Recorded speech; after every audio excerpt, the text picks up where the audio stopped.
times and replace it if I feel like there's a better one. So I'm going to record this one too, and next hour as well, just so I get the best one for them. But the one's up there now, so if they want to, they can. All right, so here we go. Listen, you have literally lived through more. How should I say this? Political science and American history than students will experience in a decade, and you've done it in about 14 days. This has been an absolutely stunning moment in American history. Never have I seen so many things happen so fast of such importance. We use the term gravitas, meaning, of grand importance ever. And tomorrow we start a new chapter.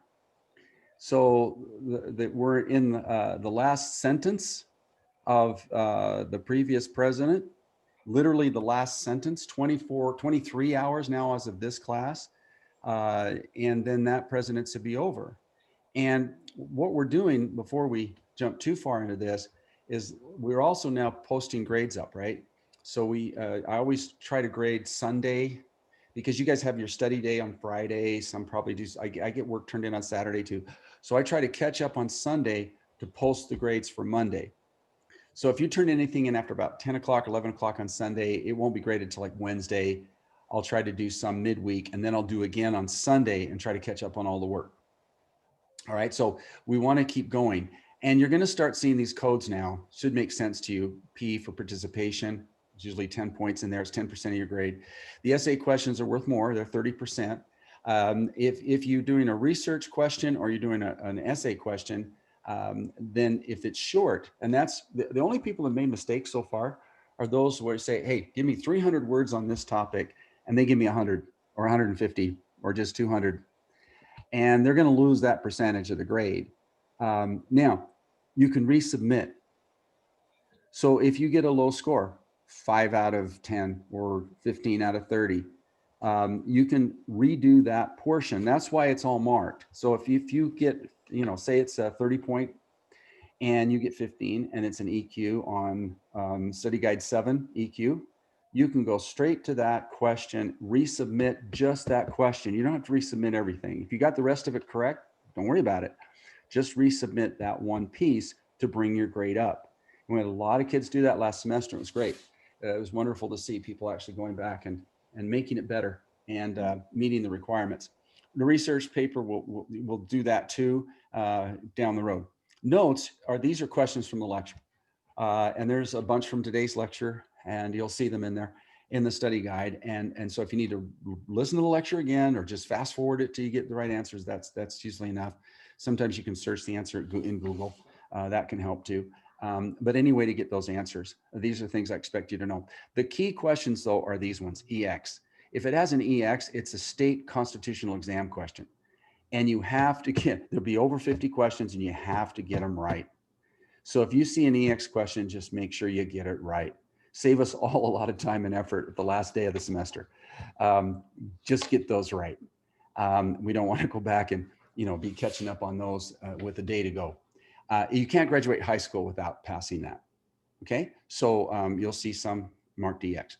All right, so now you're seeing the scores. Now, the request of the office, we made a change, and the change was we're going to put an M in instead of a 0, which I like a lot because it's more accurate. It just means missing.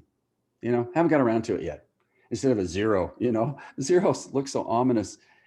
So the M is really good. It just means missing. So, but it still gives you the percent. So you see what your score will be if you don't do that particular study guide, and every study guide has 3 activities in it. So you've got 2 lectures, 3 activities, but in one study guide. If we gave you 3 separate activities, one every day, they'd all get lost. They go everywhere. But grouping them really has worked well. Keeping them together, you might not even know you're going from one activity to the next, but you get credit every day based upon the activities, and there's 3, okay, always. So it's roughly 5 hours of work is what we expect overall through the course of the semester. You're obviously going to spend a little more time on the research paper down the road than maybe you're spending right now, but it'll average out to around 5 hours for the credit for this class. All right, now, we had our first opinion essay. It was the second study guide. And wow, that was marked R. That one was brilliant. I have never, I was emotional reading them. People were thoughtful, they were open, they found information to back up their opinions. It was literally one of the, how should I say, heartwarming things I've ever read. Powerful stuff. Now, we had opinions everywhere. We had a range of opinions, and I learned some things from every opinion. You know, look, your opinion is literally, and look me straight in the eye, everybody look up here. Your opinion is sacred to me because I believe in the First Amendment. And we have a right to have different opinions and express that. Wouldn't it be shame if everybody in this class had the same opinion? What a joke that would be. It would mean we have failed as a class. We need to have everybody exploring different options, learning different things, sharing a different insight. Opinion is just an insight, and you have an insight that's different than somebody else. And these have been astounding. So the first round of opinion essay and that last one was just incredibly good. So I thank you for that. If you finished it, that was the most rewarding reading I've had in a long time. So well done. Now, as far as this book we're reading, well, we're now in the last sentence, literally. We're in the last 23 hours of that book. And it's been a 4-year volume, right? But we're about to turn a page and start a new volume. Now, today, we're not going to spend any time talking about the impeachment, talking about the trial, because that's going to happen next week or the week after or the week after that. The start of that will be determined by the Speaker of the House. When the Speaker of the House feels like her team is ready, she will give the articles of impeachment. They'll literally march them across the Capitol. It's a ceremony. Take him to the Senate, and the Senate has 24 hours to start a trial, to swear in all the members of the Senate, to basically have them swear to be impartial jurors, to ask the Supreme Court Chief Justice to come over and chair the meeting. And then the House managers, 9 of them, will present the case against the impeached president. The charge is huge. It's the biggest charge ever leveled against any president at any time in American history. This is big. So what about a defense team? Well, the outgoing president can have his legal team serve as defense attorneys. So it's just like it would be in court. You have a prosecution set of a table of attorneys, 9 of them from the House. They have to be members of the House of Representatives, and they all have, most of them have legal degrees. And then the president can hire whatever lawyers, the outgoing president can have whatever lawyers he wants, including maybe Rudy Giuliani. That's all down the road. That's way into the future. We're not going to talk about it for today because we got more positive things to do today. One thing I want to share with you, when I told you things would happen quickly, I knew they would. And here's why I knew.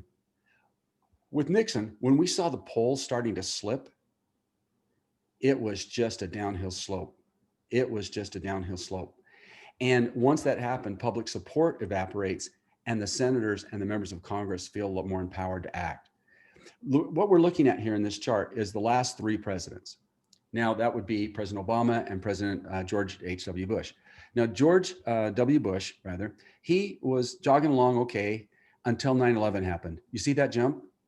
He went to 98%, 95% approval in one day. And he did a really incredible job, I think, taking on the terrorists in Afghanistan. Then he made a mistake. History has said, history's going to be the judge of that and has been, of invading another country for other reasons, and it didn't go well. So he kind of declined a little bit. But on this time, at the beginning, between the election, this same period of time, he was up still at 52%. And he won re-election. It wasn't easy. It was a close election, but he won re-election. Obama, on the other hand, he kind of jogged along, pretty well. But by the time it gets to election day, he's up to 53% and he won by over 51%. So that's how you do it. You don't do it if you're 34.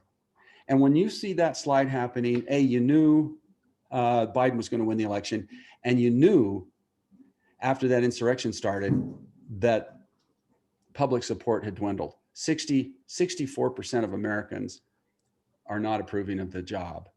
So when I told you things were going to happen fast, that's what I based it on, was watching history and watching what happened when the support drops out of the bottom. And it might go lower, who knows, we'll see. The thing is, that slide happens during what we call the lame duck period. Now, one student says, oh, you're just being mad at Trump using that term lame duck. No, no, no, no, no. This is a term that has been used since the 1700s. Okay, it's like a lot of words. They have a certain meaning, and if you know the meaning, you go, oh, cool. It's not an insult. It's just what is. Let's go through it. The lame duck, we had to pass an amendment for this. Let's do the definition first. Lame duck originated in British finance. They were the financial center of the world back in the 1700s, to describe a stockbroker who could not pay his debts and had to, quote, waddle out of the exchange alley, which is their Wall Street, their financial center, like a lame duck. That's it. It began to be applied to politics shortly thereafter. So the first reference is 1761, which is before the American Revolution, became commonly used to describe a politician who remains in power but is about to be replaced, that they lose an election, for example. The power of the lame duck decreases bit by bit, day by day, between the election and when the new person takes over. And that's just it, what lame duck means. Now, lame duck periods in America have been at times very precarious. The worst case was 1861, when Lincoln himself had to be smuggled into the Capitol for his own inauguration as the country was falling into the Civil War. Our whole financial system in 1933 was falling apart, and Roosevelt could do nothing about it. Lincoln could do nothing about it because they hadn't been sworn in yet. This one here, 2021, this lame duck period is worse than 33. You got to go back to 1861 to see something this awful happen to us during a lame duck period. So we had to change that. Back in these days, but when you're looking at 33 and 61, the new president didn't take office till March 4th. March. So you go from December to March. Now, I'm sure when they originally wrote that, they're thinking, yeah, travel time and horse and buggies and all that. That doesn't work today because our country's too vulnerable. You know, we got bad actors out there that we got to be ready for in terms of, like, you know, foreign countries and so on. So we need this transition to be quicker. So we passed what is called the lame duck amendment. That's really what it was called when it was passed. And it's the 20th amendment. Does this sound like a state test question to you? The 20th amendment?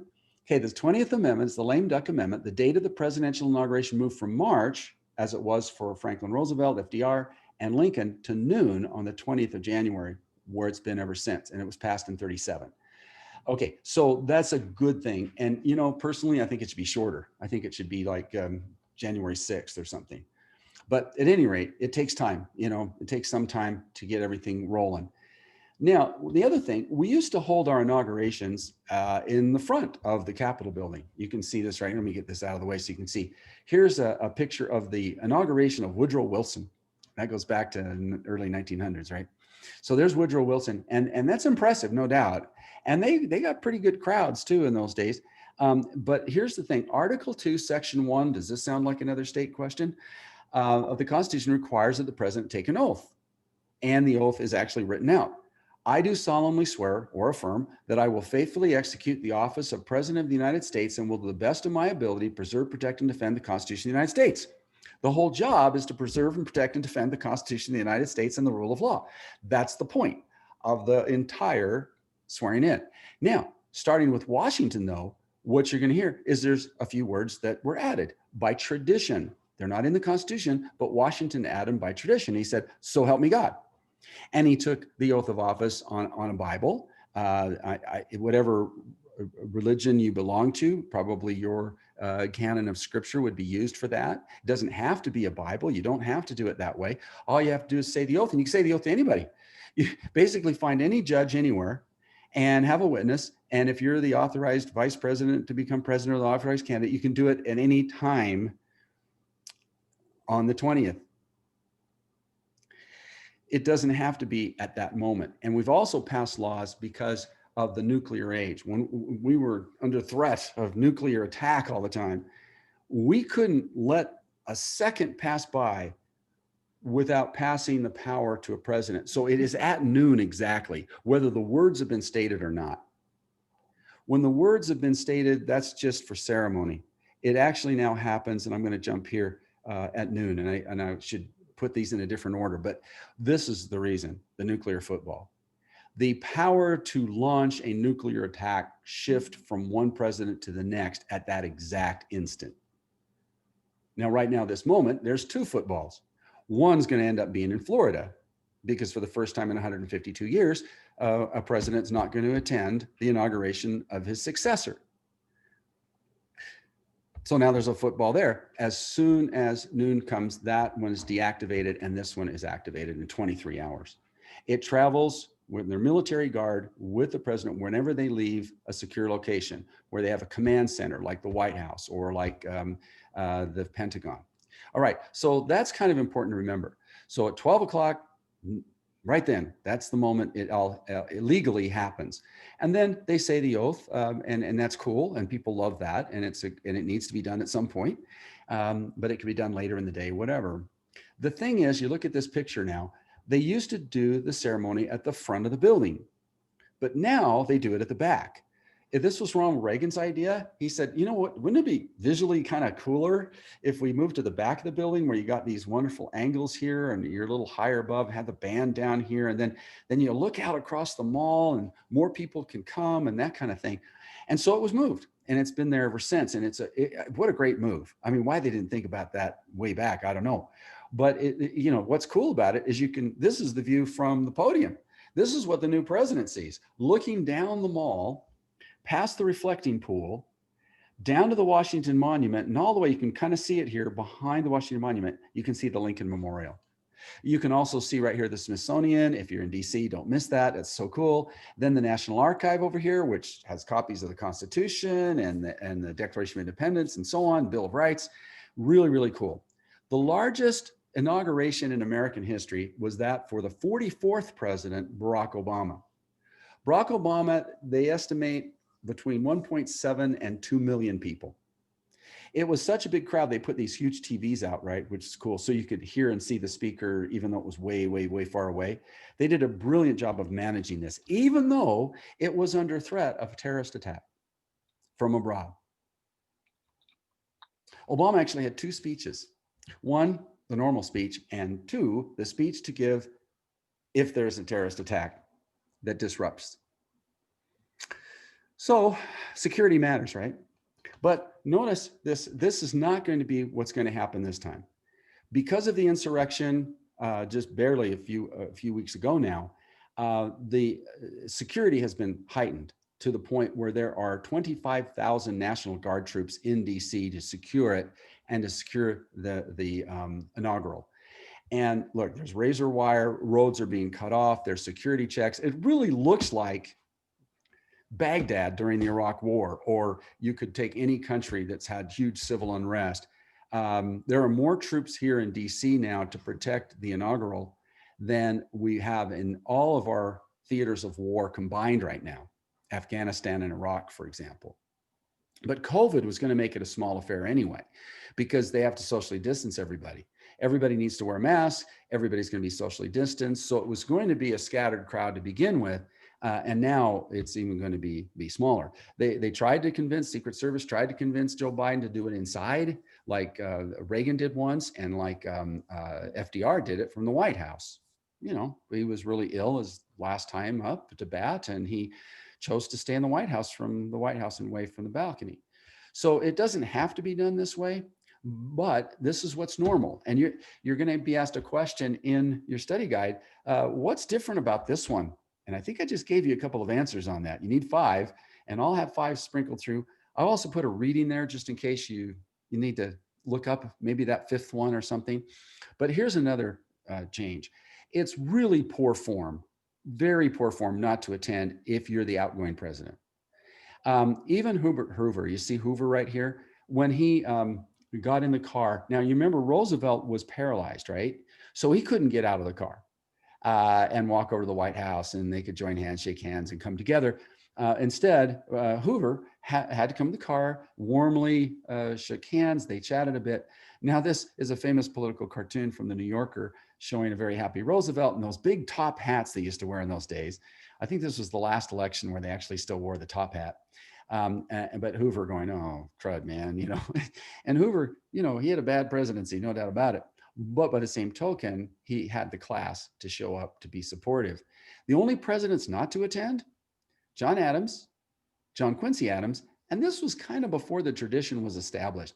In fact, Adams kind of left town at 4 a.m. in the morning, got in the buggy with his wife, Abigail, and drove out of town because he didn't want to disrupt stuff. He thought it would be kind of a downer if he showed up for Jefferson. I don't know if that Jefferson wanted him to come. He begged him to come, but he just thought it was best. His son thought it was best too. When Andrew Jackson was going to be inaugurated, it was probably a smart move on his part.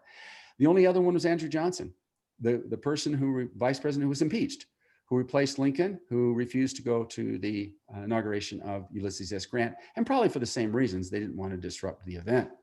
So this is rare. First time in 152 years that we won't see the outgoing president attend. Normally, the pictures look like this. First of all, long before now, the winner of the election would have been invited to the White House by the outgoing president, and they would have been given a tour and have been given plans. How are you going to remodel? What do you want done? And also talk policy, talk transition. How can I help you? Probably the best at ever doing a transition was George W. Bush. He just really did a brilliant job getting everything ready for Barack Obama. Then on the day, they'll come again. They, of course, had meetings and things. They come again and they come out the side entrance, red carpet, the whole deal, and they get into the car and take that drive down Pennsylvania Avenue together, which is really cool. This is what we call the peaceful transfer of power. Now, Lincoln, Buchanan was there at his, which showed some class. But Lincoln's first inaugural, again, he had to come by train from Illinois to Philadelphia and then Philadelphia down to DC through Baltimore. And what you don't understand probably from your history is that Maryland was a slave state and wanted to secede from the Union. And DC is between Maryland and Virginia, a state that did secede and leave the Union. The conspirators, the insurrectionists, were blowing up bridges. They were taking pot shots at trains as they came down. Union troops from Pennsylvania mainly and Ohio were actually traveling down to DC. It's the only reason Maryland didn't leave the Union was because Union troops got there first and prevented them from doing so. But they kept shooting at these trains. They kept setting traps for them, blowing up bridges, that kind of thing. So finally they said, enough of that. And they took the troops that were coming to DC to get ready to attack the South by boat from Philadelphia and other cities, New York, down the Chesapeake up the Potomac to DC. It was that dangerous. Smuggling Lincoln into the inaugural, where he gave a wonderful address. And after the address, the dome had not yet been finished for the Capitol. And many suggested, hey, given it's a war and everything, shouldn't we just stop that, and build? And he said, no. Today, we would use the phrase, you got to walk and chew gum at the same time. We're going to show the country that we're moving forward as we're fighting this war. And the dome was finished at Lincoln's request. So that's kind of a cool thing. His second inaugural was even more dangerous because the person that would kill him a few weeks later, John Wilkes Booth, was not only in the audience, but right above him. These pictures, see, somebody had their smartphone out and took a picture of this. Well, actually, no, it was these big, cameras that were called daguerreotypes that you had to hold the exposure for quite a while. It's amazing they got photographs this clear. They've added color to this one just to kind of, but these are also conspirators who were trying to decapitate the government, kill Lincoln, the president, the vice president, the Secretary of State, and Ulysses S. Grant as well. They were trying to take out the whole top of government. And that's not different than what happened a few weeks ago. They wanted to take out the vice president, Nancy Pelosi, and so on. So just to be president, it's dangerous stuff. And Biden wants to do it outside. Like, let's keep building the dome. Let's move forward. Let's show normal. Let's try to show strength here. And it takes a lot of courage to do that. So I give Biden a lot of credit for doing this outside. Now, before he takes the oath of office, the vice president-elect will take it. And there's a different oath of office. It's a little longer. It's the same one used by senators and congressmen and governors and state legislators. There's variations of it for the Supreme Court. So they have a specific one for each kind of category. This one's a little different, not much, about the same. Preserve, protect, and defend the Constitution is at the heart of it. But Harris is a unique person in history. She's not only the first woman vice president, but the first African-American woman vice president, the first Asian woman vice president. Having a mom from India and an African-American father, and there you go. Well, she is being sworn in by the first Latina member of the court, Sonia Sotomayor from New York. And she's a justice on the Supreme Court. And they're going to use the Bible of Thurgood Marshall. Thurgood Marshall was the first African-American member of the Supreme Court, which I think is fitting. Here's a picture of him. But he won a very famous case, let me move this over here, called Brown versus Board of Education, which allowed for the integration of our schools. Now you look around your school right now and you notice that we're not split up by, one race goes to this school and one race goes to that school. But in about 13 southern states when I was growing up, trust me, when I was your age, they were segregated by race. It's hard for us to imagine. Out in the West, we never did anything that stupid, but this was the practice in those states. And it was ended with this case in the Supreme Court in 1954 by Thurgood Marshall called Brown versus Board of Education. We'll talk more about that case because it's one of the most important in American history, but he's the guy that brought the case, won, and then went on to become a member of the Supreme Court. That's the Bible they're going to use. Now, I don't know what Bible Biden's going to use, probably a family Bible. Washington borrowed one from a Masonic lodge down the street. Lincoln's Bible is available. Martin Luther King's Bible is available. There's lots to choose from, but it's their choice. And you don't have to use a Bible, but most do. And you don't have to say, so help me God, but most do. And I imagine Biden will as well. He's a very religious guy, as you know, a Roman Catholic. So he'll be the second Roman Catholic president in history, following John F. Kennedy. How do you get to this position? You get to this position by proving to your political party that you're the best chance to win. And in order to do that, you have to win in what we call primaries. Now, I am going to jump ahead. Let's see if I can do that really fast. I don't want to confuse you too much with too many images, but I'm going to go to this one and I'll move it up. But you have to go to every state. You have to campaign in every state. And the goal of every state is just like the Electoral College. There's a certain number of delegates, Democratic delegates, available in all of these states. And you've got to win a majority of them to get the approval of the political party to be the nominee on the ballot in December. So this process starts about a year ahead, and you see Biden's going to win, of course, but it starts way ahead, about over a year before the election. And let's go back now to this particular slide so you can see. There we go. Sorry for that. I should move that one up, and I will for the next lecture. But you start with these 4 states. These 4 states go first. Why? They wanted to. Somewhere in history, they said, we want to go first. All right, but it also works out because they're small states in 4 separate regions. Why start in a small state? Well, it's easier to campaign in a small state. They have 99 counties in Iowa. You can literally drive a bus and meet somebody in every single county. It's called the full Grassley, after Senator Grassley, who, by the way, is 4th in line to the presidency. He was the first to go to every county to campaign as senator. And now it's kind of a thing. But that means people get to know you. It doesn't cost a lot to advertise, although they spend millions, but you can then get the momentum from here and go to the next state, which is even smaller. So you get about 4 million people to 1.5 million or 2 million. New Hampshire. Now notice this state's in the Midwest, this state's in New England, this state's in the far West, and this state's in the South. So small states, all 4 regions, get the ball rolling. And everybody starts paying attention. They start learning about the candidates. Literally New Hampshire, John McCain, I think, shook the hand of every single person in that state. So does Joe Biden. You go to Nevada, that's kind of the new one on the block. But then South Carolina is now the 4th one. It's a little bigger. It's about 6 million people, I think. But nonetheless, after that, you go to the other states. Now, before all this happens, of course, the first vote in Iowa, there's a debate before Iowa. There's a debate before New Hampshire. There's a debate before Nevada. Then there's a debate before South Carolina, and then they keep this going on. They had more than a dozen debates. And the people on the stage against Biden, well, there were a lot of really good candidates up there, and no one thought Biden would win this nomination. Nobody. Well, let's go ahead and see what happens. In the first debate before Iowa, Kamala Harris, does that name sound familiar? She hammered him in that debate over a law that he helped pass in the 90s, a crime bill that backfired. It just did. And she hammered him on that. It looked like Biden was finished. And Harris was going to be one of the leaders.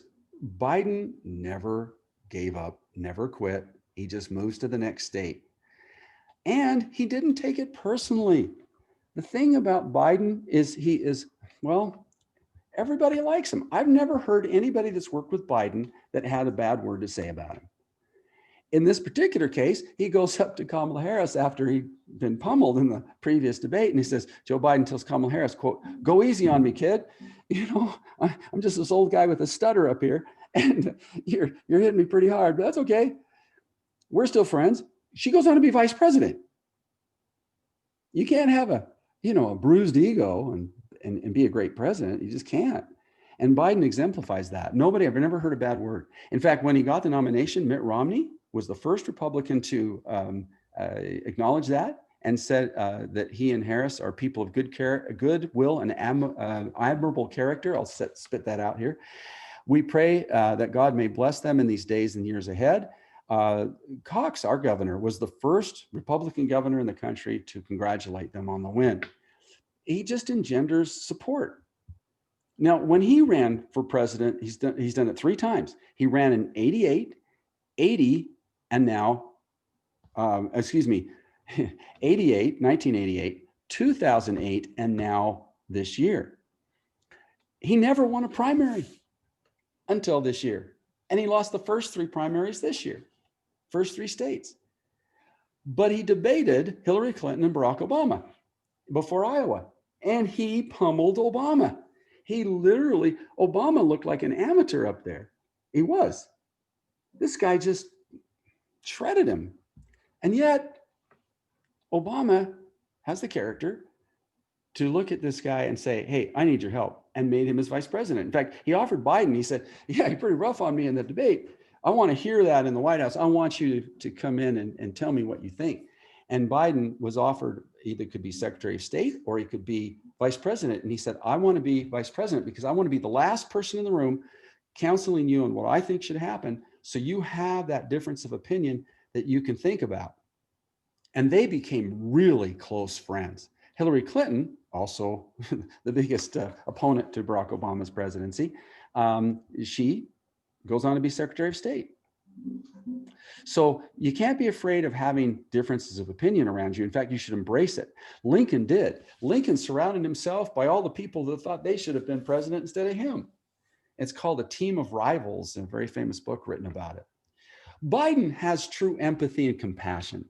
What you don't maybe know about Biden yet, but you'll get to know it, is when he looks at the camera and says, "I feel your pain," he does. He's been through so much. As a young man, he had a stutter.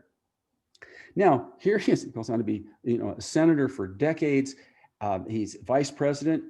But when he's out campaigning or out meeting with people, he runs into somebody who's got the same stutter he had. He just focuses in on them, says, "What can I do to help? Here's my personal phone number. Give me a call. We'll work through this." And there's one young man that he helped out, and we're going to hear him right now. And he actually did a couple of campaign ads for Joe Biden. And this was Joe Biden seeing this young man talk on camera for the first time. This is a great clip, but it really shows the character of Joe Biden. All right. Joe, it's me, Brayden. I just want to let you know that the Harrington family is rooting for you and that we wish you good luck. When I first met you, I was holding in all that fear and feelings about my stutter, and it was really good to let that out to you, to somebody who I felt a connection with, and to somebody who's stutters. There's about a month left for the election, and you know you can do it. All that inspiration you gave me, I want to bring all that back to you. I just want to let you know that it's okay to have a block, and you're probably not going to be able to get a word out this next debate. If you get a block, just do what you do, and keep that faith in your heart, and always remember that we're always going to be rooting for you, and that we're here for you. He has such heart and has maturity beyond his years. Unless you study, I don't know how anyone can understand how difficult to stand up before millions of people and speak to me and encourage me. I mean, it takes so much courage. But he's going to go places. Watch it. You just watch this kid. You know, if I get elected, I'm going to have him down the White House for real. He has. I'm going to play the actual speech that this young man gave at the national convention. This is just, look, if you're looking at your phone or you're doing anything else, if you're not watching this, you should be watching this. Yeah, if this doesn't bring some emotions out, I don't know what is, but this is his speech to a national audience, millions of people watching this young 13-year-old that President-elect Biden helped with his stutter. My name is Braden Harrington, and I'm 13 years old. And without Joe Biden, I wouldn't be talking to you today. About a few months ago, I met him in New Hampshire. He told me that we were members of the same club. We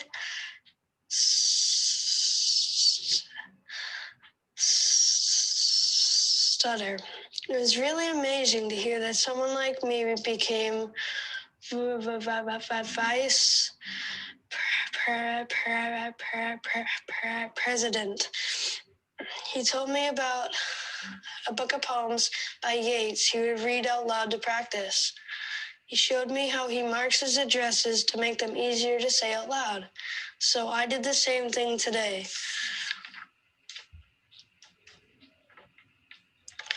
And now I'm here talking to you today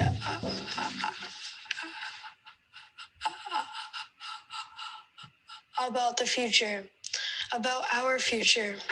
My family often says when the world feels better before talking about something normal, like going to the movies. We all want the world to feel better. We need the world to feel better. I'm just a regular kid, and in a short amount of time, Joe Biden made me more confident about something that's bothered me my whole life. Joe Biden cared. Imagine what he could do for all of us. Kids like me are counting on you to elect someone we can all look up to. Someone who cares.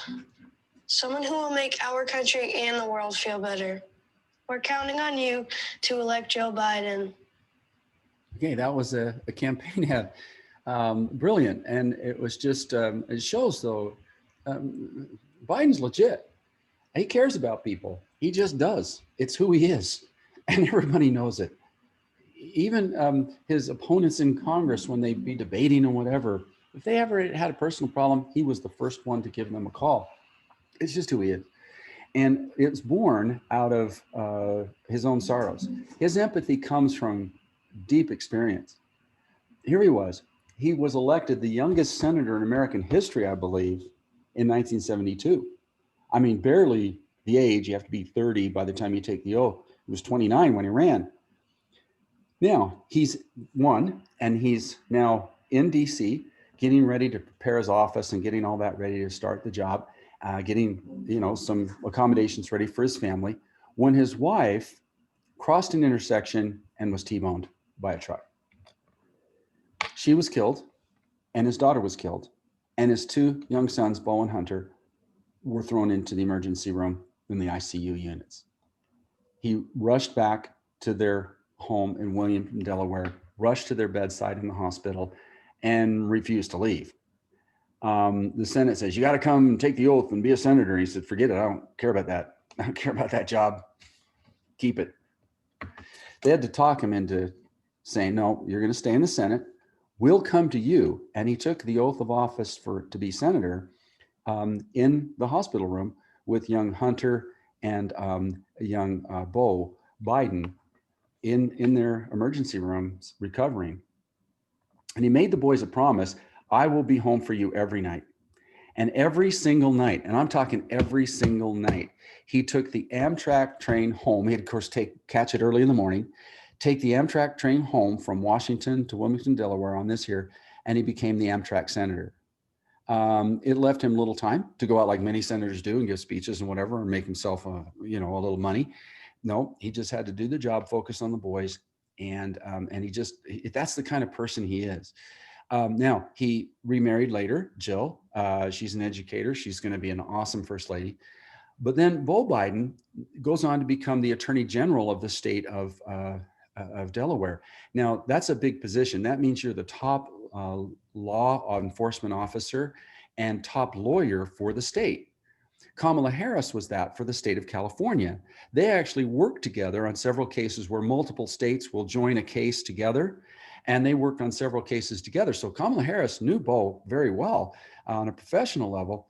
But then Beau, when 9/11 happened and our country was attacked, is in the National Guard, and he volunteers to go to active duty, did 2 tours of active duty, then comes back and resumes his role as attorney general and gets diagnosed with brain cancer just before the last election in 2016. Otherwise, Joe Biden probably would have run then against Hillary Clinton to get the nomination. And he just didn't have it in him. He had to take some time out. And at the funeral, President Obama spoke. It was an amazing speech. But look at these, friends. I mean, this was just gut-wrenching experience.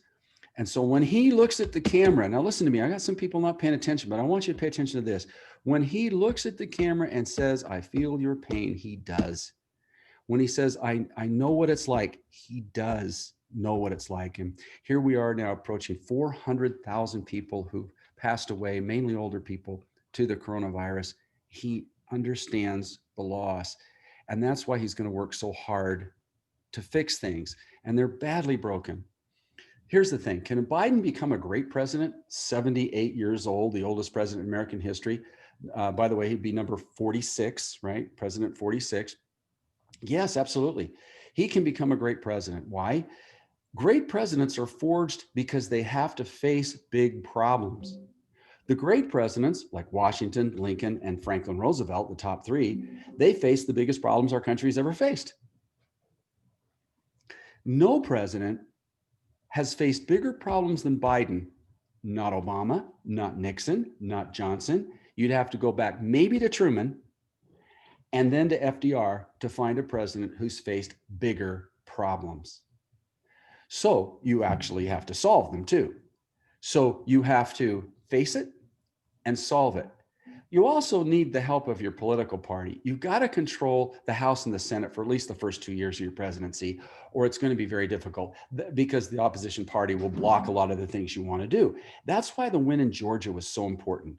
Now the Democrats do have control of the Senate, which makes it getting his appointments approved, which has to happen in the Senate, getting laws through, really important. Then you're supposed to win a second term. Great presidents win second terms, not so good presidents don't. Here's the deal. With his age, though, he may be a one-term president that actually does go near the top, like James K. Polk did. He said, "I'm only going to go for 4 years, and then I'm stepping down." And he died a year later of exhaustion. Kennedy was killed before he could finish his first term.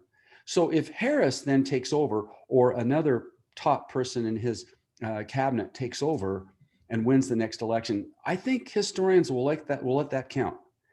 So we'll see. But you're also compared to the previous president. We often vote for people that are the opposite of what we just had. That happens quite a bit in American history. And so that's going to be an interesting comparison too. Obama was always judged against George W. Bush. And so we're going to see that play out. Now, Biden said we got 4 things we got to worry about right away. And we got to do them all. Number 1, we got to solve the COVID thing. We got to get the vaccine out. He's got a 5-point plan.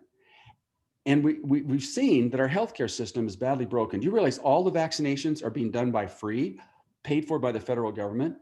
A lot of people, well, that's socialism. Yeah, but half Americans can't afford this vaccine. You know how expensive it would be? So we can't keep everybody safe if half the people can't afford it.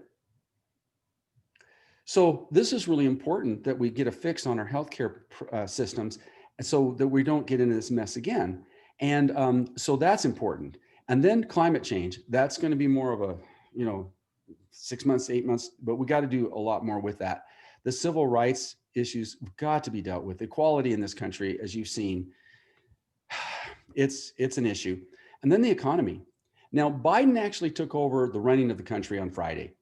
He came out and gave his economic speech asking for 1.9 trillion in recovery, a $15 minimum wage, which by the way is about 2 decades overdue, stopping student loan payments. You don't need to pay those for a while till you can get some money.